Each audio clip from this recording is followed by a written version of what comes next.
Welcome to healthy foods channel. எல்லோரும் நல்லா இருப்பீங்கன்னு நினைக்கிறேன். இன்றைக்கி நம்ம சேனலில் பார்க்க போகிற ரெசிபி ரெட் கேபேஜ் பொரியல், அதாவது சிவப்பு முட்டைக்கோஸ். அதில் நம்ம பொரியல் செய்ய போகிறோம். பொதுவாக செய்யக்கூடிய நம்ம அந்த க்ரீன் கலரில் இருக்கிற முட்டைக்கோஸ் இருக்கு இல்லையா, அதே மாதிரி தான் இந்த பொரியலும். அதுக்கு பதிலாக நம்ம இந்த ரெட் கேபேஜ் யூஸ் பண்ண போகிறோம். பொதுவாகவே நம்ம செய்யக்கூடிய அந்த பச்சை கலர் முட்டைக்கோஸை விட இதில் நியூட்ரியன்ஸ் ரொம்பவே அதிகம். ஸோ இதை வச்சு நம்ம எப்படி கலர்ஃபுல்லான ஒரு பொரியல் செய்கிறதுங்கிறத பார்க்கலாம். இது செய்ய தேவையான பொருட்கள்: ரெட் கேபேஜ் 250 கிராம், வெங்காயம் 100 கிராம் நல்லா ஃபைனாக சாப் பண்ணது, இஞ்சி பச்சை மிளகாய் ரெண்டுமே தலா ஒவ்வொரு டீஸ்பூன் அளவு சாப் பண்ணது, கடுகு 1/4 டீஸ்பூன், சீரகம் 1/4 டீஸ்பூன், உளுந்தம்பருப்பு 1 டீஸ்பூன், சோம்பு பவுடர் 1/2 டீஸ்பூன், தேங்காய் துருவல் 100 கிராம், கருவேப்பிலை கொத்தமல்லி தேவையான அளவு. முதல்ல நான் 2 டேபிள் ஸ்பூன் அளவு தேங்காய் எண்ணெயை ஹீட் பண்ணிக்கிறேன். அதுக்கப்புறமா கடுகு, சீரகம், உளுந்தம்பருப்பு இது எல்லாத்தையும் சேர்த்து நான் தாளிக்கிறேன். பொதுவாகவேவும் பொரியல் செய்கிறதுக்கு தேங்காய் எண்ணெய் யூஸ் பண்ணால் நல்லாயிருக்கும். ஸோ இந்த ஸ்டேஜில் உங்களுக்கு தேவைன்னா வத்தல் கூட சேர்த்துக்கலாம். உங்களுக்கு காரம் அதிகமாக வேணும்னா நீங்கள் கொஞ்சமாக வத்தல் இதில் சேர்த்துக்கோங்க.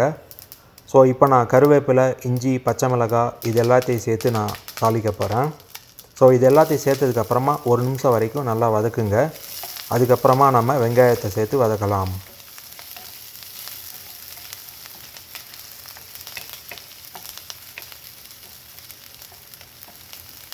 இப்போ இஞ்சி பச்சை மிளகாய் எல்லாமே ஓரளவு வதங்கிடுச்சு. இப்போ நான் வெங்காயத்தை சேர்த்து வதக்குறேன். வெங்காயத்தை சேர்த்ததுக்கப்புறமா ஒரு 4லேருந்து 5 நிமிஷம் வரைக்கும் வதக்கினா போதும். அதிகளவு நமக்கு வதக்க வேண்டிய அவசியம் இல்லை.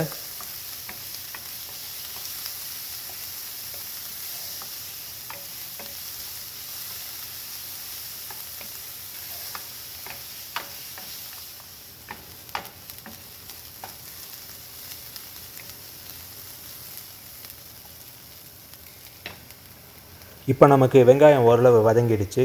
5 நிமிஷம் வரைக்கும் நான் வதக்கியிருக்கேன். இப்போ ரெட் கேபேஜை சேர்த்து ஒரு 2-3 நிமிஷம் வரைக்கும் நல்லா வதக்கலாம். ஸோ பொதுவாகவே நம்ம பொரியலுக்கு கட் பண்ணுற அதே சைஸில் கட் பண்ணாலே போதும். ஸோ இந்த ரெட் கேபேஜை நல்லா வதக்குனதுக்கப்புறமா கொஞ்சமாக தண்ணி சேர்த்து நம்ம மூடி வச்சு இதை வேக வைக்கலாம். ஸோ இந்த மாதிரி செய்கிறதால நமக்கு இதனுடைய கலர் நமக்கு நல்லா கிடைக்கும். ஸோ இதுக்கு பதிலாக நம்ம ரெட் கேபேஜை தண்ணியில் வேக வச்சு அந்த தண்ணியை வடிகட்டிட்டு நம்ம செஞ்சால் அதனுடைய கலர் வாஷ் அவுட் ஆகிடும். ஸோ பார்க்குறதுக்கு அந்தளவுக்கு நல்லா இருக்காது. ஸோ இது வதக்கிறப்பவும் தேவையான அளவு உப்பையும் நீங்கள் சேர்த்துக்கோங்க. இப்போ நமக்கு கேபேஜை சேர்த்து ஓரளவு நல்லா வதக்கியாச்சு. ஒரு 1/2 கப் அளவு மட்டும் தண்ணி சேர்த்து மூடி வைக்கலாம். மீடியம் ஃப்ளேமில் ஒரு 10 நிமிஷம் மூடி வச்சாலே நமக்கு இந்த கேபேஜ் நல்லா குக் ஆகிடும்.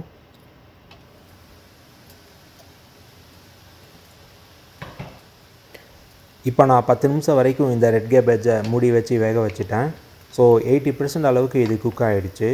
ஸோ கலர் மாறாமல் நமக்கு நல்லா இருக்குது.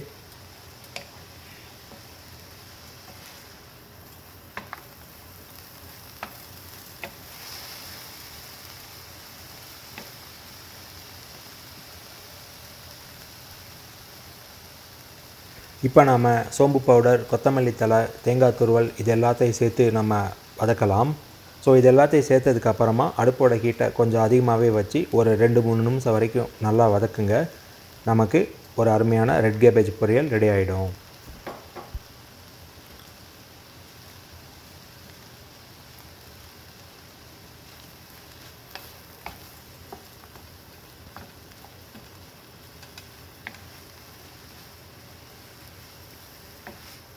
ஓகே ஃப்ரெண்ட்ஸ், இப்போ நமக்கு ரெட் கேபேஜ் பொரியல் ரெடி ஆகிடுச்சு.